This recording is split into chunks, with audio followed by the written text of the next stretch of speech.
ओम शांति सुप्रभात।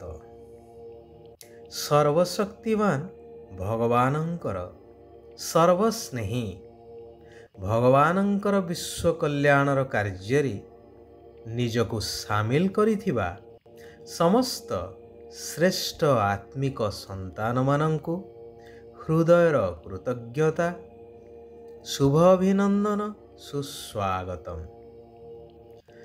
अयं निजः परो वेति गणनं लघुचेतसाम् उदारचरितानां हेतु वसुधैव कुटुम्बकम्। एही कथाटी आमे समस्ते कहुछे, चाहूछे मध्य विश्व एक परिवार हेउ। तेबे खाली कहीदेले बा इच्छा कले जे ताहा सफल हेइजिव ताहा तो नुहे। सेथिपाई प्रयास दरकार। प्रथम एवं मुख्य कथा हेउछि जेपरि परिवारर जणे मुखिया थांती जहाँको समस्ते मानि चली थांती। एठारे सारा विश्वर मुखिया जनकु मानिले तो विश्व एक परिवार ही पारिबो। तेबे सर्वशक्तिवान निराकार भगवान जी कि विश्व रचयिता से ही तो मुख्य हेबा दरकार। परंतु भगवानंकर प्रकृत परिचय को आमे माने भूली जाई अनेकंकु भगवानंकर रूप बा अवतार कही सर्वव्यापी कहिबा द्वारा काहाकु मुख्य बोली मानिबा एवं विश्व एक कुटुंब किपरि बा होई परिबो। शास्त्र रे वर्णित अछि कि भगवान ब्रह्मांक द्वारा सृष्टि रचना करुछंती, अर्थात प्रजामानंकु सृष्टि करुछंती प्रजापिता ब्रह्मा। तेबे ब्रह्मांकर संतान हिसाब रे आमे समस्ते गोटिए परिवारर होई गले। भगवान कहुछंती जदि माता पितांकर कुटुंब रे आसीबाकु चाहुछ तेबे तांकु पूरा पूरा अनुकरण करिबा दरकार। तांको भली प्रत्येक कार्य मो श्रीमत आधार रे करि चाल। मधुर स्वभावयुक्त होई भल भावरे एही ईश्वरीय पाठ पढ़ा बा आत्मिक पाठ पढ़ा पढ़िबा दरकार। सूक्ष्म बुद्धि संपन्न होई सृष्टिर गुह्यरु गुह्य रहस्ययुक्त कथा को बुझिबा दरकार। जेपरिकी शास्त्र रे कुहा जाइछि ब्रह्मा सरस्वती आदि पिता एवं आदि माता, किंतु वास्तव रे सरस्वती तो ब्रह्मांकर कन्या, से मध्य ब्रह्मा कुमारी अटंती। प्रकृत रे ब्रह्मा ही मनुष्य आत्मा मानंकर बड़ माँ अटंती। जेहेतु निराकार भगवान प्रजापिता ब्रह्मांक मुख द्वारा संगम जुगी ब्राह्मण मानंकु रचना करुछंती भविष्य दैवी दुनिया पाई। जेहेतु ब्रह्मा पुरुष तेणु जगदम्बा सरस्वती को मार आसन दिया जाइछि। यह अति गहन आउ रहस्ययुक्त विषय वस्तु जहाकु बुझिबा पाई बहुत सूक्ष्म बुद्धि दरकार। मोटा बुद्धि संपन्न संतान एही रहस्य को बुझी पारिबे ही नाही। पुनश्च शास्त्र रे देखई दिया जाइछि जे ब्रह्मा सूक्ष्म वतनवासी अटंती, परंतु प्रजापिता ब्रह्मा तो यही दुनियार अटंती, नचेत ତାଙ୍କ ମୁଖ ନିଃସୃତ ଜ୍ଞାନ ଦ୍ୱାରା ବ୍ରାହ୍ମଣ ସୃଷ୍ଟି କିପରି ହୋଇପାରିବେ? ଯେତେବେଳେ ପ୍ରଜାପିତା ବ୍ରହ୍ମା ସମ୍ପୂର୍ଣ୍ଣ ପବିତ୍ର ହୋଇ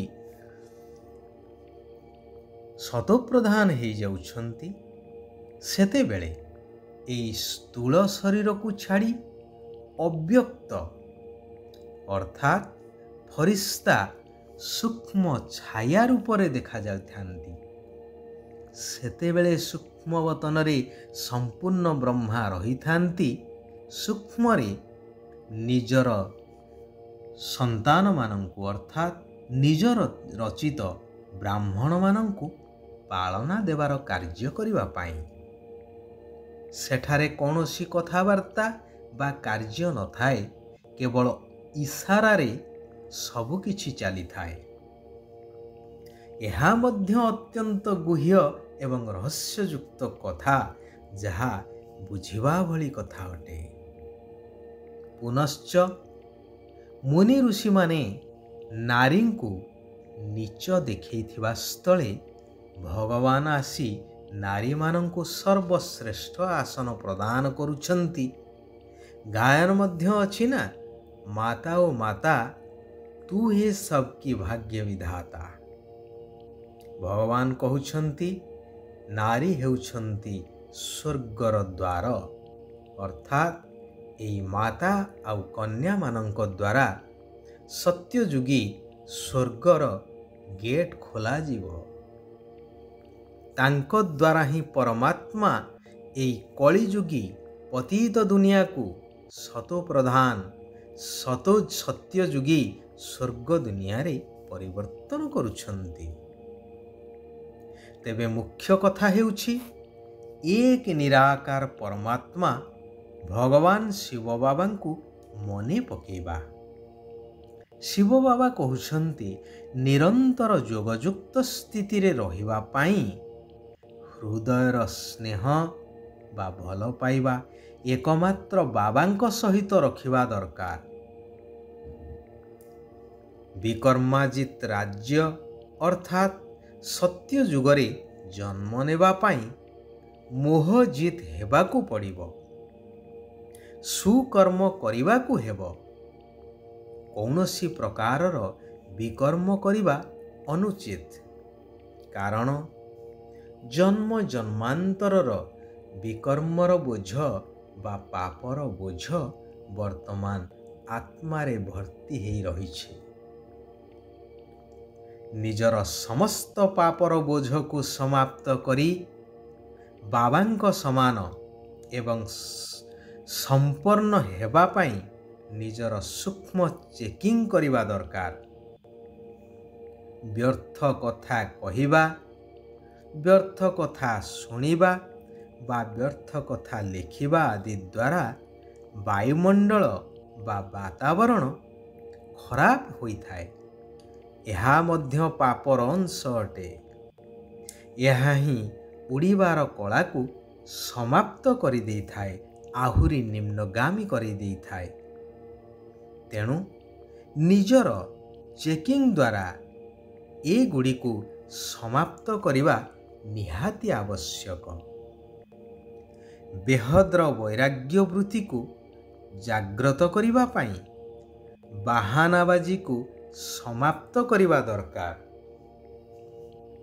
ବାହାନା କଲେ ଭବିଷ୍ୟ ଦୈବୀ ଦୁନିଆରେ ପୂଜ୍ୟ ଦେବୀ ଦେବତା ହେବା ପରିବର୍ତ୍ତେ ତାଙ୍କର ବାହନ ହେବାକୁ ପଡ଼ିବ। ତେଣୁ ବେଳହୁଁ ସାବଧାନ ହୋଇଯିବା ଦରକାର। କୁହାଯାଏ ନା, ସାଧୁ ସାବଧାନ। ଆଚ୍ଛା, ଆଜି ପାଇଁ ଆମେମାନେ ଏଇଠାରେ ବିରାମ ନେବା। ଆସନ୍ତାକାଲି ପୁନଶ୍ଚ ଆମେ ସମସ୍ତ ଆତ୍ମାମାନେ ଏକତ୍ରିତ ହେବା ସେହି କଲ୍ୟାଣକାରୀ ପରମ କାରୁଣିକ ପରମାତ୍ମା ନିରାକାର ଶିବ ପିତାଙ୍କର ଆଉ କିଛି କଲ୍ୟାଣକାରୀ ମହାବାକ୍ୟକୁ ଶୁଣିବା, ଜୀବନରେ ଧାରଣ କରିବା ଏବଂ ସାରା ବିଶ୍ୱ ପରିବର୍ତ୍ତନର କାର୍ଯ୍ୟରେ ନିଜକୁ ସାମିଲ କରିବା। ଭବିଷ୍ୟ ନୂଆ ଦୁନିଆ ପାଇଁ ନିଜର ଭାଗ୍ୟ ଗଢ଼ି ନେବା। ସାରା ବିଶ୍ୱର ଆତ୍ମାମାନଙ୍କର କଲ୍ୟାଣ ହେଉ। ସମସ୍ତେ ସୁଖ ଆଉ ଶାନ୍ତିର ଅନୁଭବ କରନ୍ତୁ। ଓମ୍ ଶାନ୍ତି। ଓମ୍ ଶାନ୍ତି। ଓମ୍ ଶାନ୍ତି।